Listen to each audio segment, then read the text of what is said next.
see where that's shooting.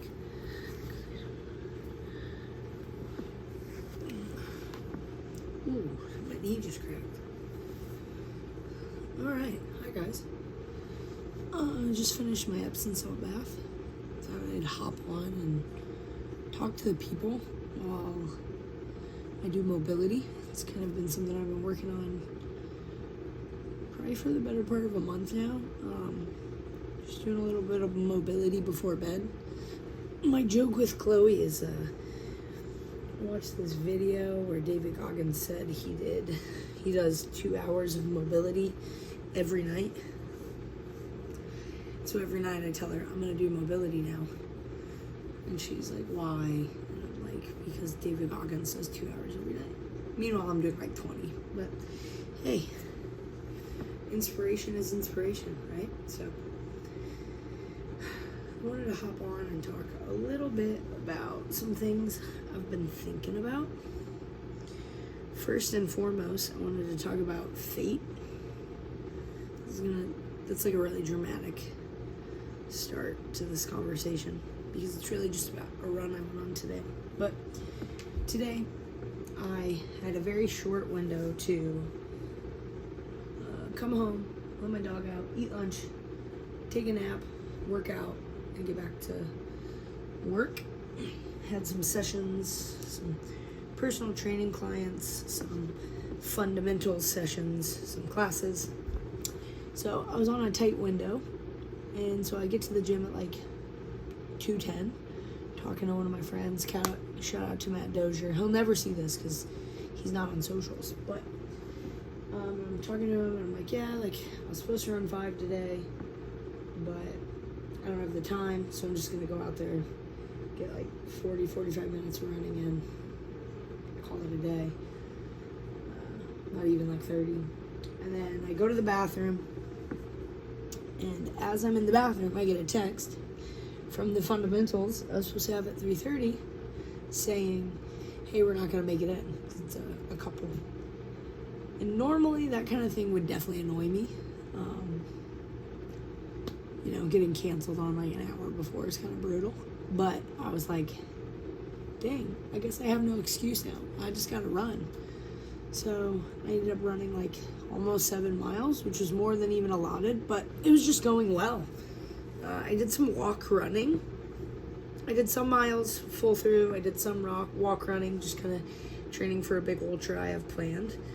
When you're running for 30 plus hours, you're not going to run the whole time. So I have been trying to work on my power walking and stuff like that. And then I get back to the gym, and Brianna Lee Prendle, who was on Coffee with Katie, big fan of her. I mention her fairly often on the channel, I'd say. One of our coaches at FitLab. She was pulling up. She's a big runner. She inspires me a lot. She's the one who's kind of encouraged me to take on this next big ultra that I'm planning. But I pull up and I tell her that, and she's like, it was fate. The gods wanted you to run today. And I was like, you know what? Dang, I think you're right. So, I don't know, I thought it was cool because it was like, ended up being a really good run.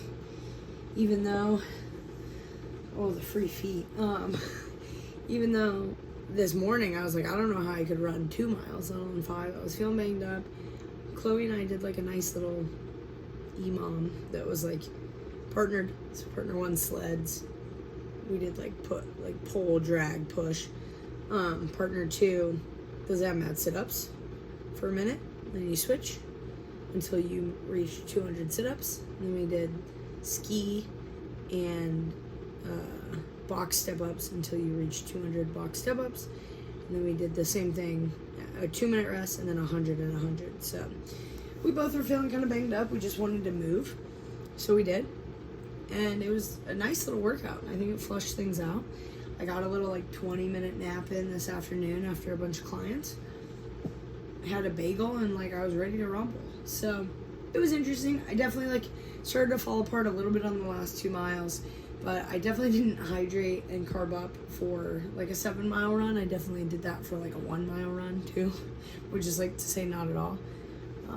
So in general, I need to do a better job of hydrating generally not just when I'm gonna do a big run.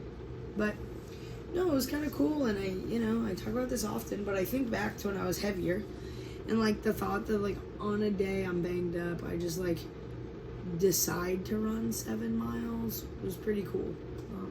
I don't know that I ever thought I would get there, so that was cool. Got a big running weekend ahead. Bought a Phoenix 7 Solar, so I was running with that today. Of course, I'm not wearing it because I'm charging it, because it didn't come fully charged, which is fine. And then I have a Salomon vest, hydration vest, coming tomorrow. So I'll be excited to have that ahead of my big running weekend. I have a lot of big miles ahead of me this weekend. So no, that'll be cool to have. That was the first thing I wanted to talk about. And the second one that's been really prevalent to some stuff going on in my life is like, I think you live long enough and you realize like you can't beat yourself up over what other people think. And I know everyone knows that, but I think it's hard because I think people make false perceptions, especially sometimes based on stories. Oh, my hamstring's cramping. It said, oh, that run was good. Let me just explode real quick. Oof. Anyway, like, people hear things that are not always true and make assumptions based on that. And you can only do your best, And, like, if people miss out on you, that's on them. If people miss out on what you have to offer, they're missing out on greatness. And you have to embody that. You have to feel that yourself. It's not about being egotistical. It's about believing in yourself and what you have to offer the world. And, I'd like to think that I have a lot to offer as a friend, as a person, as a coach, as, a partner. I think I have a lot to offer. And, if people want to miss out on that, that's on them. Because I know what I'm about. I'm on the right side of history, and I believe in myself pretty much always. And when I don't, I have a really great team behind me that does. So, yeah, those are some thoughts I had tonight.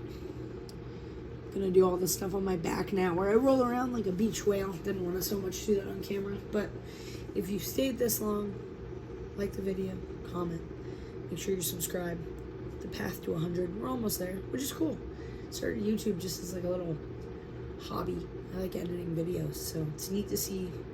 I think over the last month last week we've had like over 1,000 views, which is really cool. So thanks for watching, guys, and I'll catch you in the next one. Oh, man. Oh, my knee cracked.